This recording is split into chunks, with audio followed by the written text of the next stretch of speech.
Good morning बच्चों। चलिए आज हम लोग अगली नेम रिएक्शन लेके आ गए हैं, डार्जेन अपक्रिया। ये भी हाइलोएल्केन चैप्टर की ही इंपॉर्टेंट रिएक्शन है, जिसमें हम लोगों ने वुड्ज पढ़ ली है, फिटिंग पढ़ ली है और वुड्ज फिटिंग। उन तीन रिएक्शन में से एक रिएक्शन या कन्वर्जन आना अनिवार्य है। वैसे ही आगे इसी क्रम में आ जाती है डार्जेन अपक्रिया। अब डार्जेन अपक्रिया क्या है उसको समझ लेते हैं। तो नॉर्मली अगर लैंग्वेज में हम लोग बोलें तो अल्कोहल से जब हाइलोएल्केन बनाना होता है तो हम लोग डार्जेन अपक्रिया को प्रीफर करते हैं। अब ये अपक्रिया इंपॉर्टेंट एक तौर पे और भी है कि इससे जो हाइलोएल्केन बनता है वो ज़्यादा जल्दी और शीघ्रता से अलग किया जा सकता है। क्यों? जब हम अल्कोहल की थायोनिल क्लोराइड से क्रिया कराते हैं तो यहाँ जो आपको तीन प्रोडक्ट दिख रहे हैं, इनमें से ये दोनों प्रोडक्ट गैसियस स्टेट में होते हैं। सिर्फ यही प्रोडक्ट होता है जो लिक्विड स्टेट में होता है, तो ये आसानी से ऑटोमेटिक अलग हो जाता है। इस वजह से ये विधि ज़्यादा इंपॉर्टेंट है, यानी कि इस विधि का प्रयोग ज़्यादा किया जाता है। अब यहाँ पे SO2 गैस है, HCl गैस है, वो निकल जाएगी, RCl हमें आसानी से प्राप्त हो जाएगा। हमें कोई अलग विधि पृथक करने की नहीं लगानी पड़ेगी। चलिए अब समझते हैं डार्जेन अपक्रिया होती क्या है। तो देखिए, कोई भी अल्कोहल होना चाहिए। प्राथमिक अल्कोहल ज़्यादा इंपॉर्टेंस रखता है, टर्सरी अल्कोहल में फिर एल्कीन कन्वर्ट बन जाता है। तो हमें प्राथमिक अल्कोहल यहाँ पे लेना है। इसकी क्रिया किससे करानी है? थायोनिल क्लोराइड के साथ, जिसका फार्मूला होता है SOCl2। अब इसकी मैकेनिज्म भी समझ लीजिए जरा।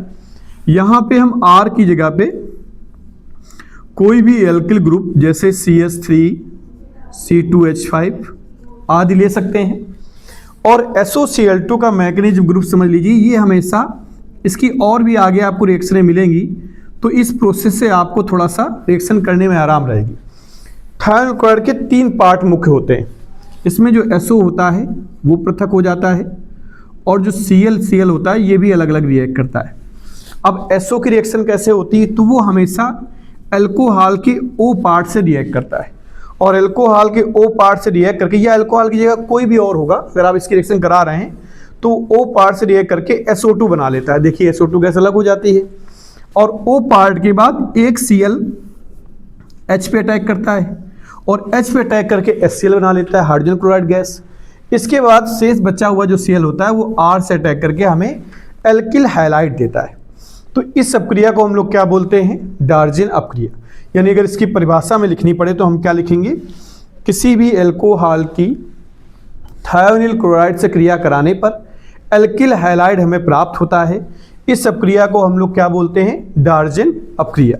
और ये एल्किल हैलाइड बनाने की उच्चतम विधि, यानी बहुत प्रयोग की जाती है। और प्रयोग करने की वजह हमने आपको बता दी है कि यहाँ पे ये दोनों जो हैं ये गैसियस स्टेट में प्राप्त होते हैं। ये भी गैस स्टेट रहता है, जबकि ये लिक्विड स्टेट रहता है, यानी एक्वस में रहता है। तो इस वजह से ये आसानी से अलग हो जाता है, तो हमें अच्छी तरह से अच्छी मात्रा में एल्किल हैलाइड प्राप्त हो जाएगा।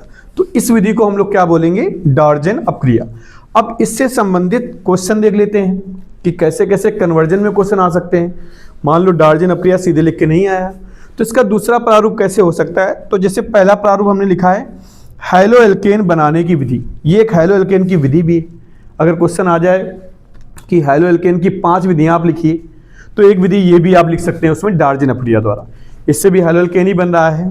दूसरा क्वेश्चन देखिए क्या है? अल्कोहल की थायोनिल क्लोराइड से क्रिया कराने पर, तो ये इसी की लैंग्वेज है। ये अल्कोहल हो गया, इसकी क्रिया थायोनिल क्लोराइड से कराई जा रही है, तो क्या बनेगा? एल्किल हैलाइड, सल्फर डाइऑक्साइड और हाइड्रोजन क्लोराइड गैस। तो ये भी क्वेश्चन इससे हो सकता है। तीसरे क्वेश्चन की अगर बात करें तो कह रहा है अल्कोहल से हाइलोएल्केन कैसे प्राप्त करेंगे? तो अल्कोहल से हाइलोएल्केन बनाने के लिए कई विधियां हैं, उनमें से एक ये भी है जो सबसे अच्छी विधि होती। तो PCl5 से भी आप क्रिया करा सकते हैं, HCl से भी क्रिया करा सकते हैं, और भी अन्य विधियां होती हैं जिनसे अल्कोहल से डायरेक्टली हाइलोएल्केन बनता है। लेकिन ये विधि सबसे उत्तम विधि, अच्छी विधि में आती है, और उसकी वजह हमने बता दी। जो प्रोडक्ट प्राप्त होता है उसमें आसानी से एल्किल हैलाइड अलग हो जाता है, क्योंकि जो बाई प्रोडक्ट होते हैं वो गैसियस स्टेट में होते हैं, इस वजह से। ठीक है, तो डार्जेन अपक्रिया आपको समझ में आ गई है। चलिए नेक्स्ट अपक्रिया देखिए कौन सी है? हुन्स-डिकर अपक्रिया। अब देखिए ये भी एक हाइलोएल्केन बनाने की मुख्य विधि, जैसे पिछले वीडियो में हमने पढ़ी थी डार्जेन अपक्रिया। इसमें देखिए क्या होता है, इसमें एक साल्ट होता है जो सिल्वर का कार्बोक्सिलिक साल्ट होता है, जिसका नॉर्मली फार्मूला, जो जनरल फार्मूला लोग लिखते हैं, RCOOAg लिखते हैं।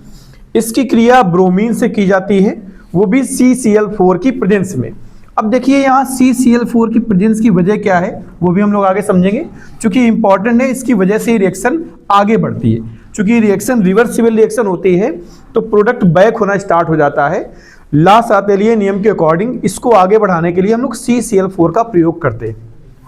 चलिए अब यहाँ समझ लेते हैं जरा कि R की जगह पर हम कोई भी एल्किल ले सकते हैं, जैसे CH3 ले सकते हो, C2H5 ले सकते हो, और CAAG जो सेम रहेगा। Br2 से जब रिएक्ट कराओगे तो ये भी 3 पार्ट में डिवाइड होगा। रिएक्शन को याद करने का कॉन्सेप्ट अगर रखना है तो ये 3 पार्ट में डिवाइड हो गया।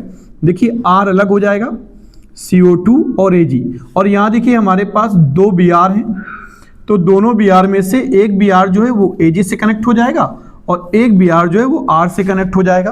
तो यहाँ देखिए RBr, ये एल्किल ब्रोमाइड हमें मिल गया, और कार्बन डाइऑक्साइड गैस अलग हो गई, और सिल्वर ब्रोमाइड अलग हो गया। इस अपक्रिया को हम लोग क्या बोलेंगे? हुन्स-डिकर अपक्रिया। अगर एक नॉर्मल लैंग्वेज बोलें तो क्या कहा जाएगा? सिल्वर के कार्बोक्सिलिक साल्ट की कार्बन टेट्राक्लोराइड की उपस्थिति में ब्रोमीन गैस से क्रिया कराने पर एल्किल ब्रोमाइड प्राप्त होता है।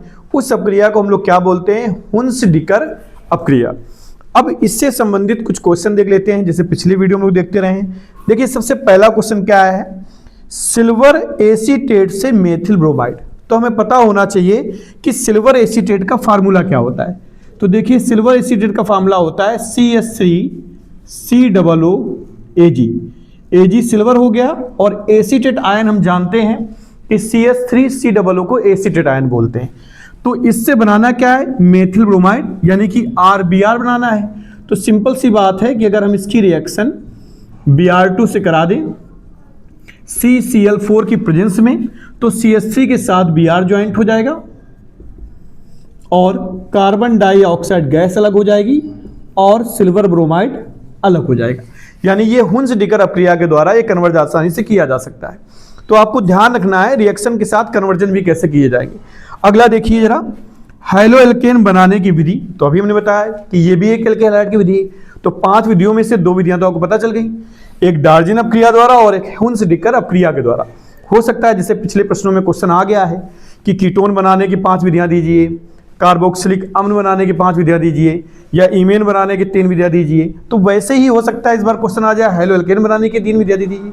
तो 2 विधियां तो आपकी यही हो गई, अन्य विधियां भी आगे हम लोग कवर करेंगे। चलिए अगला क्वेश्चन देख लेते हैं। ये क्वेश्चन 2025 में आया हुआ है। अगर आप देखेंगे तो 2025 के सेट में कन्वर्जन में आया हुआ है, सिल्वर प्रोपियोनेट से एथिल ब्रोमाइड कैसे प्राप्त करेंगे। तो देखिए सिल्वर प्रोपियोनेट क्या होता है, तो जैसे ये फार्मूला होता है वैसे ही अगर CH3 की जगह पे हम C2H5 कर दें COOAG, तो ये हो जाएगा सिल्वर प्रोपियोनेट। अब सिंपल हमें पता है C2H5 Br बनाना है, तो इसकी रिएक्शन हम किससे कर देंगे? Br2 से। प्रेजेंस किसकी कर दी जाएगी? CCl4 की। तो ऑटोमेटिक हमें यहाँ पर C2H5Br प्राप्त हो जाएगा, CO2 गैस और AgBr इससे आसानी से पृथक हो जाएंगे। तो ऐसे हम आसानी से कन्वर्जन भी कर सकते हैं और नेम रिएक्शन भी आसानी से याद कर सकते हैं। बस ध्यान रखिएगा, फिर से हम बता रहे हैं, दोनों का रोल इंपॉर्टेंट है। नेम रिएक्शन अलग से भी आएगी, कन्वर्जन में भी नेम रिएक्शन ही आएगी।